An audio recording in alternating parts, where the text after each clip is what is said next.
예, 오늘의 모닝 브리핑 시작하겠습니다. 시장은 올랐는데 미증시는 예상보다 유했던 FOMC 회의, 그다음에 파월 의장의 발언 영향을 받았고요. 그리고 이제 금리 인하는 사실상 기정사실로 그러니까 얼마나 언제 이렇게 이제 달라졌고, 우리 증시는 어저께 양도세 논의가 내년으로 연기된다라는 보도가 나왔죠. 여기에 대한 어떤 부담이 좀 있을 텐데 FOMC가 얼마나 상쇄시켜줄지 좀 봐야 될 것 같고요. 이제 큰 이벤트 마무리가 됐습니다. 이제부터는 업종 수급 장세로 넘어가는 국면이라서 이런 부분들도 좀 간단하게 살펴보겠습니다. 아무래도 제일 중요한 게 미증시 이야기가 될 수밖에 없는데 S&P 500이 4,700 넘어갔고요. 대부분 지표들이 1.4% 전후 올랐습니다. 그리고 러셀 2000 지수는 무려 3.5%나 급등을 했는데, 아무래도 이제 FOMC 회의 결과에 대한 평가가 상당히 좋았죠. 뭐 점도표를 보면 보시다시피 이번에는 이제 당연히 동결인데, 관심을 모았던 건 내년도 몇 번 인하를 볼 거냐.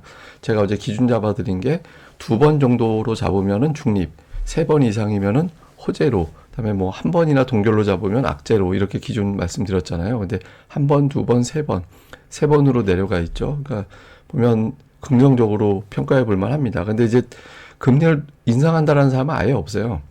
예, 그리고 한 번 또는 동결로 얘기하는 사람도 19명 중에 3명밖에 없거든요. 그래서 내년도 5% 이하의 어떤 금리가 기정사실로 보는 건데, 9월하고 비교해보면 차이가 제법 나죠. 그러니까 9월에 봤던 거는 내년도에도 5% 이상의 금리를 봤었는데, 지금은 중립금리 자체, 중간값 자체가 그 아래로 훨씬 내려가 있는 상태라서 금리 인하를 공식화했다. 그리고 생각했던 것보다 금리를 더 낮출 것 같다. 이런 분위기가 만들어지면서 증시가 올랐습니다. 근데 시장은 세 번이 아니라 지금 아예 한 이제 1.5%포인트 정도 내릴 거야. 뭐 이렇게까지 보고 있는 것 같습니다. 어쨌든 전체적인 분위기는 금리 인하에 대한 기대감. 그럼 이제 경제 전망도 되게 중요하잖아요.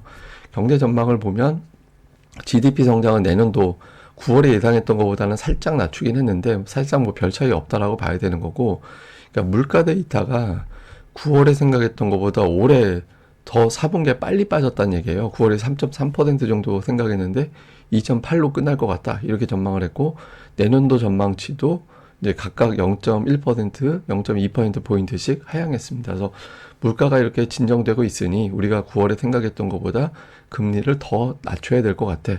그러니까 이렇게 이제 분위기를 만들어줬죠. 근데 보통 이렇게 나와도 파월 의장 회견할 때 증시가 하락하는 그런 모습을 보였었잖아요. 근데 파월 오늘 발언은 대체로 또 유연했습니다. 제가 이제 핵심적인 것만 좀 뽑아봤는데, 추가 긴축 필요하지 않다. 그러니까 사실상 물론 이제 상황이 바뀌면 상황에 따라서 이런 전제를 깔긴 했지만 금리 인상 끝났다라는 걸 사실상 공식화했고요.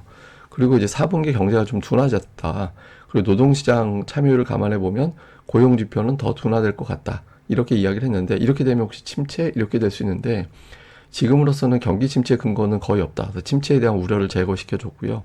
그리고 연준 인사들과 금리 인하 시기를, 아이고 제가 오타났네요. 시기를 논의할 텐데 신중하게 결정을 할 거다. 이렇게 이야기를 하기는 했습니다. 근데 이제 요 내용도 우리가 좀 잘 봐야 되는 게, 어떤 것들이 이제 포함이 되어 있었냐면, 금리를 늦췄을 때 어떤 위험이 닥치는지 그 위험에 대해서도 알고 있다. 그러니까 금리 인하를 늦췄을 때 거기에 따른 또 위험이 생길 수도 있다. 그래서 너무 지나치게 신중하게 하지는 않을 거야. 이런 메시지를 또 준 거였거든요. 그러면서 침체 빠지지 않아도 금리 인하할 수 있다. 그러니까 내년 어쨌든 금리 내릴 거라는 거예요. 경기 침체는 없을 것 같은데 내년도에 어쨌든 금리는 내릴 거야. 이렇게 해석될 수 있는 발언들을 쏟아냈죠. 그래서 이제 시장에서는 파월이 예전하고 달라졌는데 라고 평가를 하면서 증시가 이제 밀어 올리는 그런 계기로 작동을 했습니다. 그리고 물가 지표가 이날 또 나왔는데, 생산자 물가 지수. 예, 그러니까 뭐 그 전월 대비는 증가하지 않았고요. 예상치보다 유연하게 나왔고, 그다음에 전년 대비도 예상했던 것보다 아래쪽으로 나왔습니다. 그래서 물가가 잡히고 있구나. 그리고 이제 연준은 금리를 내리겠구나. 이런 분위기 만들어지면서 10년물 국채 금리가 4.03%까지, 한때 5% 찍고 막 그랬었는데 피크 대비 1%포인트 가까이 빠졌죠. 그래서 이제 국채 금리는 뚝 떨어지고 주식시장은 올라가고, 그러니까 이런 형태로 반응을 했던 것 같습니다. 뭐 종목들별 움직임 보면 오른쪽에 보시고 계신 차트가, 이거는 그 지역은행 ETF예요. 그러니까 금리가 만약 막 올라가면서 채권 손실이 커졌고 그것 때문에 지역은행이 급락을 했잖아요. 근데 최근에 금리가 하락하면서 이제 채권 가격이 다시 올라가니까 이제 그 부도날 가능성이 낮아졌구나. 이렇게 되면서 지역은행 ETF가 오늘만 6% 가까이 급등을 하는 그런 모습을 보였고, 이런 와중에 이제 신저가 갱신한 종목, 그러니까 파이자의 실적 전망을 상당히 어둡게 제시하면서 이제 무려 거의 7% 가까이, 이게 사실 지수가 이렇게 올라오면 낙폭을 줄이기 쉬운데 뭐 그렇게 그다지 줄이지도 않았어요. 그래서 이제 좀 오늘 같은 날 주주들 되게 답답한 그런 모습을 좀 보였죠. 그래서 오늘 좀 하나는 반대, 하나는 이제 좀 부정적 이렇게 영향을 준 종목군 두 개 정도 살펴봤고, 시가총액 상위는 뭐 그 마이크로소프트하고 어도비 빼놓고는 30위권 이내 종목은 대부분 다 올라서 뭐 특별하게 어떤 종목이 특징주였다 이렇게 코멘트 하기는 또 애매했던 것 같습니다. 자, 우리 증시 주요 뉴스들도 봐야겠죠. 우선 양도세 이슈가 국회 논의가 내년으로 밀릴 것 같다. 이게 또 반전이 될지는 모르겠어요. 그러니까 이제 이게 제가 보기에는 좀 조심스러운 얘기긴 한데 그런 것도 있는 것 같아요. 이게 이제 언급을 해놨는데 나는 이렇게 노력했는데 이런 요인 때문에 안 됐어. 이런 명분은 되잖아요. 그러니까 최근에 양도세 관련돼서 긍정적인 뉴스 나온 게 혹시 그런 차원의 이제 뉴스는 아니었나. 그렇게도 보여지죠. 이게 경제부총리가 바뀌는 시점이라 지금 이걸 갖다 전격적으로 바꾸는 게 현실적으로 어렵다 이런 분석들도 있거든요. 그래서 어쨌든 이것 때문에 어저께 2차 전지 좀 빠진 측면도 있죠. 그래서 요거 근데 이게 새로운 매도를 어마어마하게 쏟아낼 수 있는 사안은 아니에요.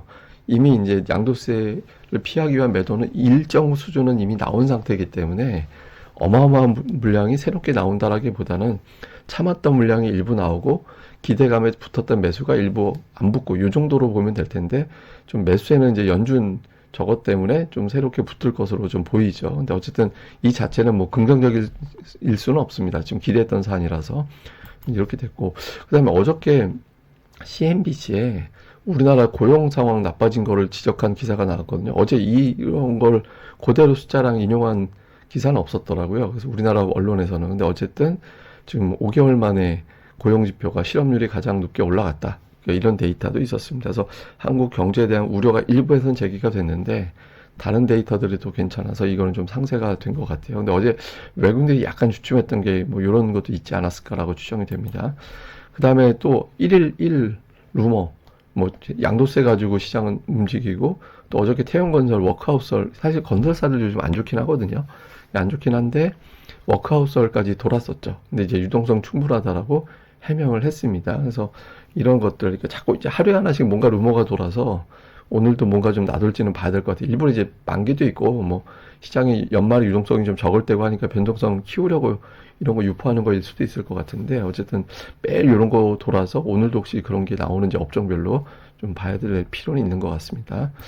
다음에 이제 어제 수급은 외국인들 매도를 했죠. 이게 동시만기일이라 이번 달 마지막 동시만기라 이제 좀 대형주들을 매수하기는 좀 어정쩡했을 겁니다. 그래서 어쨌든 그런 가운데 이제 자동차 어제 매수를 했고, 그다음에 코스닥 쪽은 거의 다 매도를 했죠. 거의 다 뭐 엔터주 일부라든가 유통은 저거 셀트리온 헬스케어 매수한 거거든요.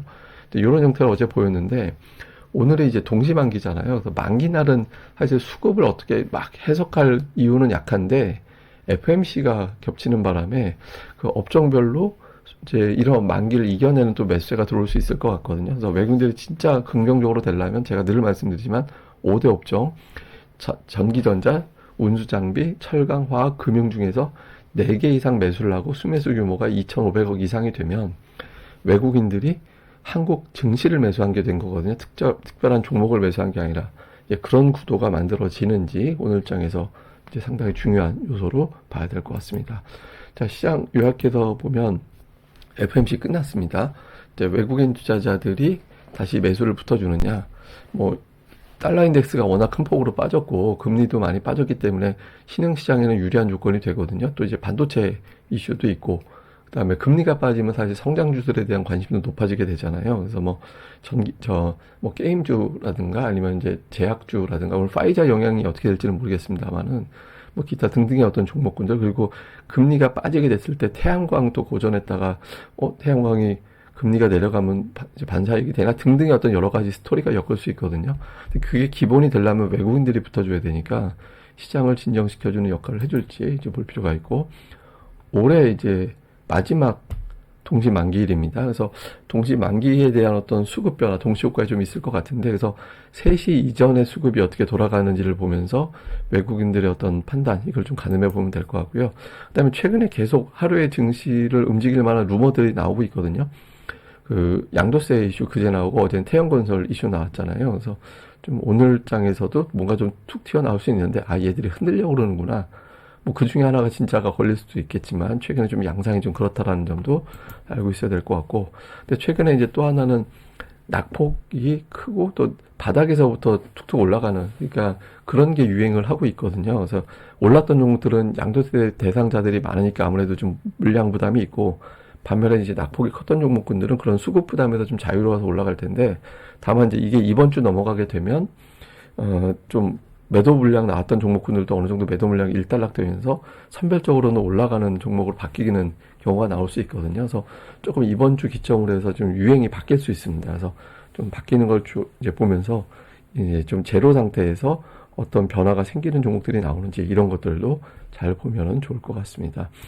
예, 근데 이게 미국은 시기적으로 12월에 그 중순 이후부터 올라가는 경향이 있거든요. 그래서 이렇게 보시면 이제 올라갔다가 완만하게 내려오다가 뭐 중순 이후부터 올라가는 시점이 만들어져서, 이 미국은 산타랠리가 시작되나? 이게 타이밍상은 그래요. 예, 역대, 그러니까 1950년부터 작년도까지 12월에 전체를 평균을 내보면 그렇거든요.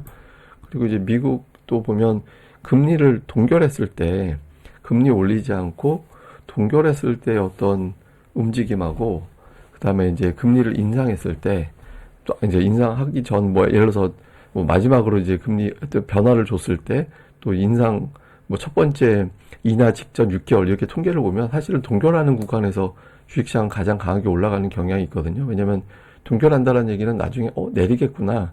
이렇게 평가가 되는 게 기대감이 있잖아요. 그래서 시기적으로 보면 사실은 금리 내릴 것이다라는 기대감이 있는 구간에서 주식시장은 가장 좋긴 합니다. 그래서 이런 것들을 감안해 볼 때 시장이 특별하게 어떤 침체라든가 이런 것만 안 터지면 해외 증시 쪽 여건은 괜찮은데, 문제는 우리 증시죠. 먼저 우리 증시에서 지금 사고 치는 종목 없이 외국인들 수급이 뒷받침되고, 또 이제 밀어 올리는 뭔가 대장주와 주포가 들어와 주는 게 중요하죠. 그래서 그런 것들이 나오는지를 중점적으로 살펴보고 그런 내용을 또 코멘트 해드리도록 하겠습니다. 예, 그럼 또 오늘 하루도 잘 보내시고요. 저는 또 다음에 뵙겠습니다. 이 방송 구독하기, 좋아요 많이 부탁드립니다. 감사합니다.